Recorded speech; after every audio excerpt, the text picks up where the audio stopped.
안녕하십니까 구독자 여러분. 오늘은 24년 9월 14일입니다. 전국 영업용 화물차 번호판 시세 좀 알아보겠습니다. 먼저 대표님 본인 소개 좀 해주세요. 예, 안녕하세요. 전국구 영업용 갈산상사 이원복입니다. 대표님, 예. 화물차 번호판 시세 좀 변동이 있습니까? 전주 대비 변동은 거의 없고요. 개인 소형부터 말씀드릴게요.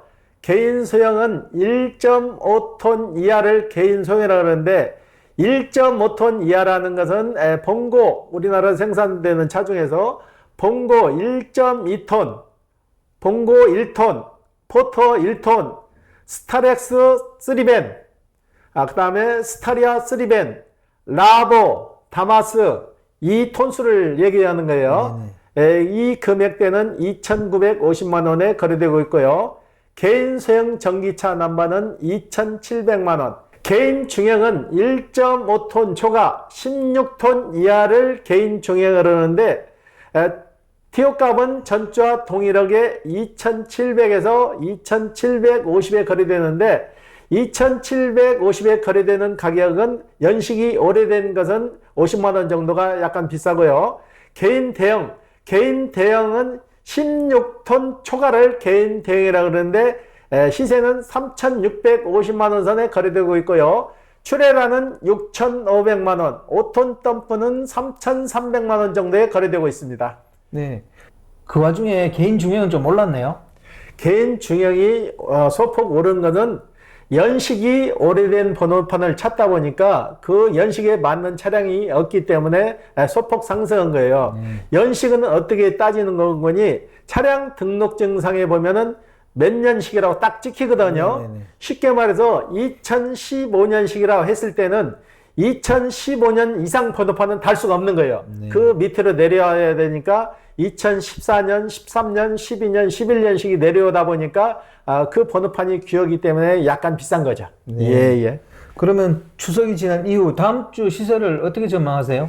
추석이 지나도 큰 틀의 변함없이 개인 소형은 지금 2,950만 원에 거래되고 있는데 2,980만 원 받는 업체도 좀 있어요. 네네. 소폭 상승할 예정이고 나머지는 동일하게 진행될 것 같아요. 예. 이번 주 거래건 중에 기억에 남는 건이 좀 있나요? 예. 전에 저희가 유튜브 방송으로도 한번 방송을 했는데요. 젊은 친구가 용달을 하다 보니까 여자친구한테 좀 안 좋게 보여가지고 헤어진 사례가 있었어요. 그 친구가 다시 그 여자친구하고 잘 돼가지고 결합을 했는데 그 친구가 이번에는 3.5톤을 사갔어요. 3.5톤을 본인이 인터넷으로 매물을 찾아가지고 싼 가격에 구입해 와가지고 거기에다 저희가 넘버를 장착해 드렸는데 그 친구가 그러더라고요. 새로 시작하는 기분으로 차 톤수도 늘리고 그 여자친구 다시 만나서 잘 살고 있습니다. 그러더라고. 그래서 그건 참 좋은 일이죠. 그리고 강원도 쪽에서 두 분이 파셨어요. 두 분이 파셨는데 영월에서 소방서 소장님을 하시던 분하고 속초에서 부동산을 하시던 분들 두 분이 넘버를 차량까지 1년 전에 산 걸 다 가져와가지고 저희가 매입을 했는데 강원도 쪽은 아무래도 물동량이 없기 때문에 수지 타산이 맞질 않고 일거리 찾아서 하려면은 인근 도시까지 나가서 일을 하는데 그게 좀 불편하셨나 봐요. 그렇기 때문에 두 분 다 저 사업을 접고 저희한테 다시 오셔가지고 저희가 두 분 걸 다 매입을 해가지고 전에 사갔던 금액보다 큰 차이 없이 이분들은 디젤 차를 사갔기 때문에 디젤 차 가격이 많이 떨어지질 않아서 그래도 손실 없이 거의 매입을 해가지고 저희가 다 처리해드렸어요. 예. 지방 같은 경우에는 화물차를 해도 수입이 안 좋나 봐요. 아무래도 지방 같은 경우는 물동량이 좀 적잖아요. 물동량이 적고 대도시 중심으로 물동량이 있다 보니까 아무래도 좀 강원도 쪽은 산업시설이 좀 취약하다 보니까 물동량이 좀 없는 거죠. 예. 결국 사람들이 모여 사는 수도권에 와야 그래도 화물차를 할 수 있고 좀 수입이 좀 된다 이런 얘기잖아, 그죠? 그렇죠. 아무래도 수도의 인구가 집중된 쪽으로 물동량도 몰리기 마련이잖아요. 예. 경기도 포사는 어르신은 76세인데 이분같이 대단하신 분을 저는 지금까지 영업 25년 이상 했으면서 처음 만난 분인데 그분은 항시 중간 기착점이 저희 사무실이에요. 이분은 어떻게 일을 오다를 잡아가지고 일을 하시는 거니 경기도 오포 쪽에서 휴지 공장이 있나 봐요. 휴지 공장이 있는데 이분은 오다를 받아가지고 처음에 그 공장을 찾아가서 일을 했는데 굉장히 오다가 마음에 들더란 얘기예요. 네네. 그래가지고 그 공장 일을 자기 거래처로 만들기 위해서 아침 새벽에 5시, 6시에 나가서 남들 출근도 하기 전에 그 공장 마당을 맨날 쓸었나 봐요. 한 3개월 동안은. 네네. 그런 날, 어느 날 그 사장님하고 마주쳤나 봐요. 그러니까 그 사장님이 그 기사분님한테 물어본 거예요. 당신은 어떤 관계로 와서 우리 마당을 맨날 와서 쓰냐? 그러니까 그분이 그렇게 이제 말씀을 했나 봐요.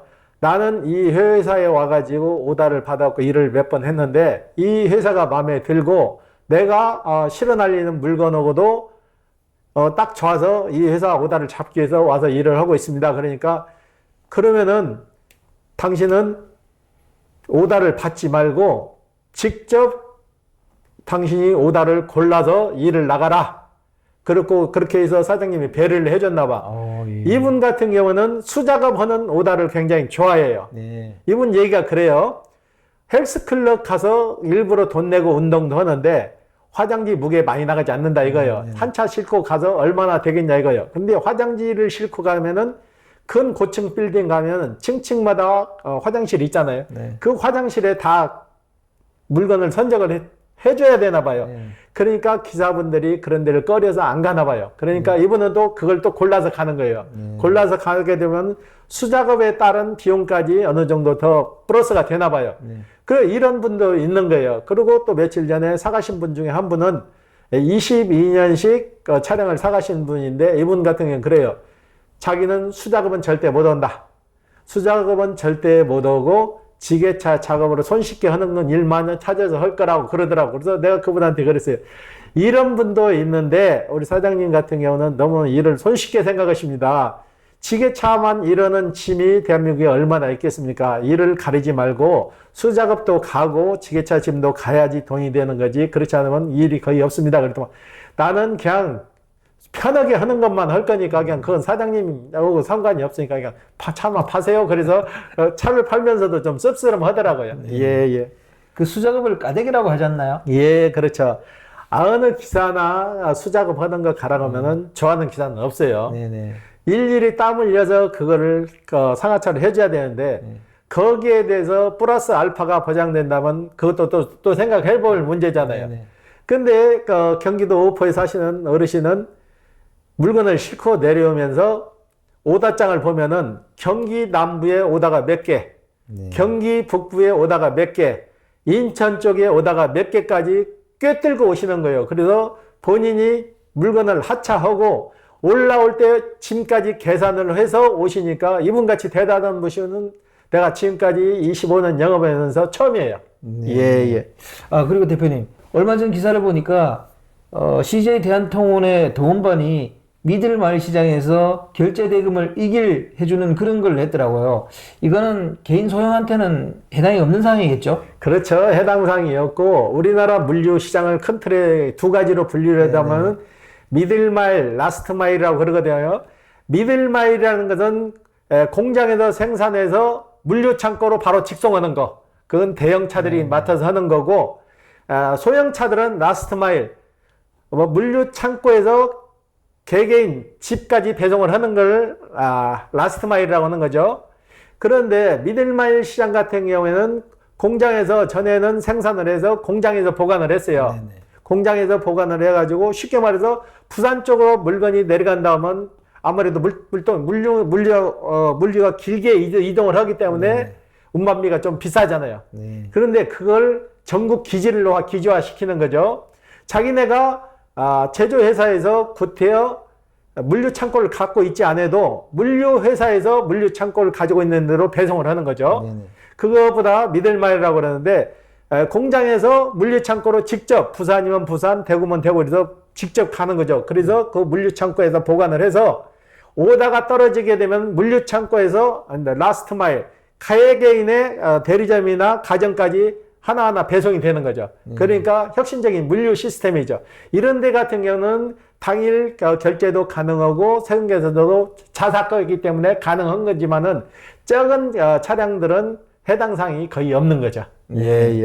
그러면 일반 물건을 배달하는 개인 소형차 같은 데는 이게 왜 안 될까요? 개인 소형은 개개인이 오다를 확보해서 일하는 시스템이고 대기업체에 들어가서 일하는 게 아니잖아요. 네네. 그러니까 대기업체에 들어가는 자사 기사들은 가능해도 개인적으로 솔로로 일하는 기사분들은 별개죠. 예, 예. 아니, 당일 물건을 배달했으면 당일날 결제해주면 안 되나요? 당연히 그게 맞는 방법이죠. 그리고 지금 주선사들 칼질도 만만치 않잖아요. 네네.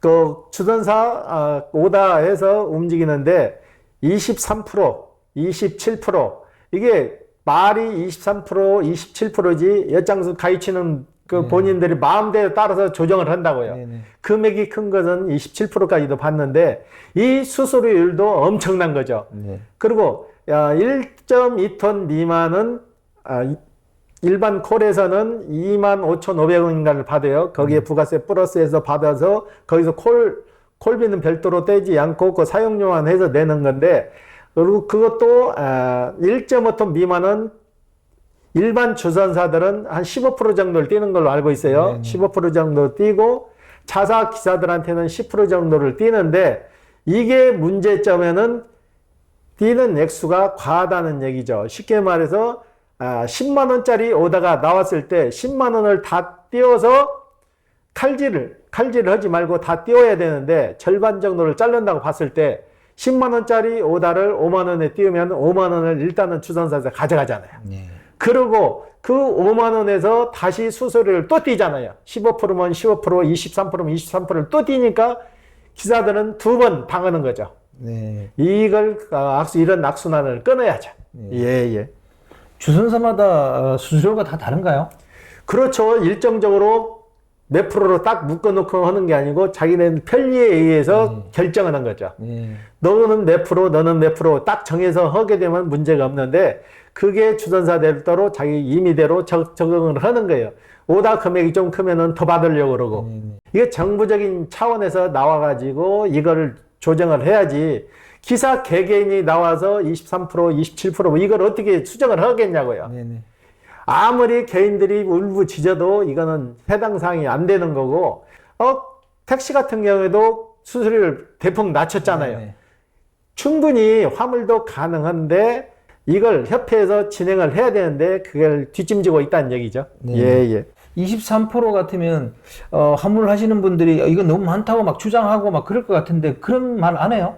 개개인은 주장을 해도 이걸 받아서 전달하는 매체가 지금 없다는 얘기예요. 네. 이걸 협회 차원에서 협회장들이 해야 되는데 뒷짐만 지고 있으니까 지금 이게 시행된 지가 수십 년이 됐잖아요. 벌써 네네. 콜 나와서 23%, 27% 뛴 게 어제 오늘 일이 아니라고.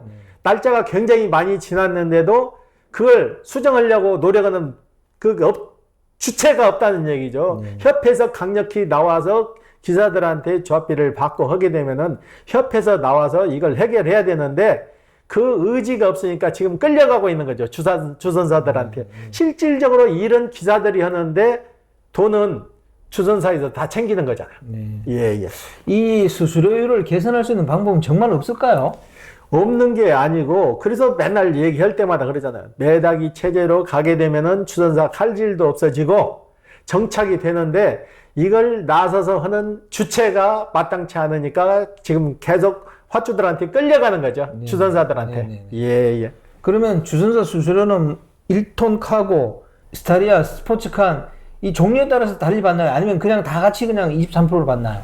차종에 따라 당연히 다르죠. 벤 종류는 23%에서 27% 정도를 떼가는 거고 1.2톤 이하는 15%부터 10%까지 받는 거예요. 네네. 이건 그러니까 자기네들이 법적으로 정해진 게 없으니까 엿장수 가위 맘대로 해서 받는 거죠.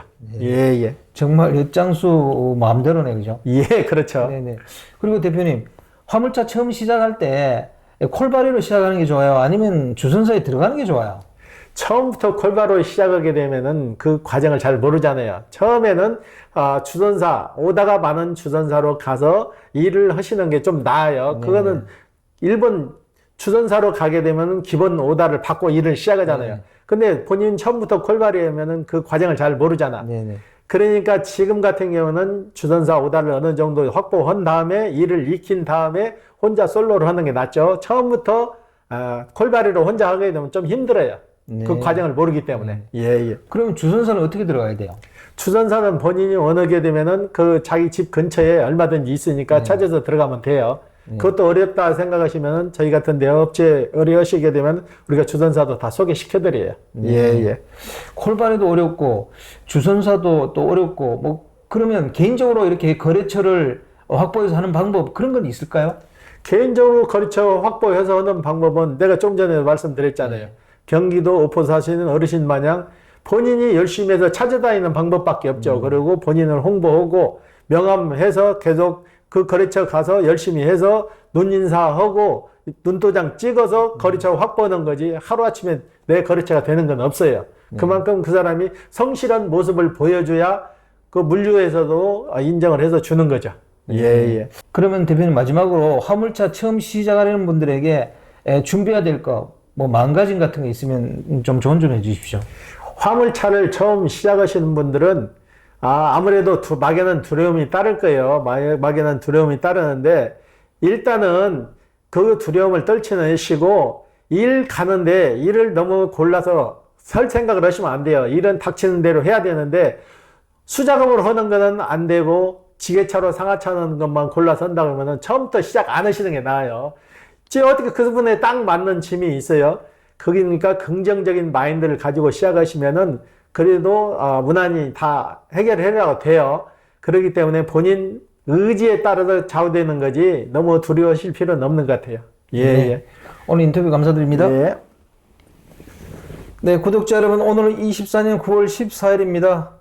지방 같은 곳은 아무래도 화물차가 영업해서 수입을 올리기 좀 어려운 것 같아요. 그러니까 화물차 처음 시작하시는 분들은 서울 수도권에서 시작하는 걸 고려해 봐야 되겠습니다. 자, 호화제는 다음 주에 또 다른 주제로 구독자 여러분 찾아뵙겠습니다. 안녕히 계십시오. 호호아지였습니다.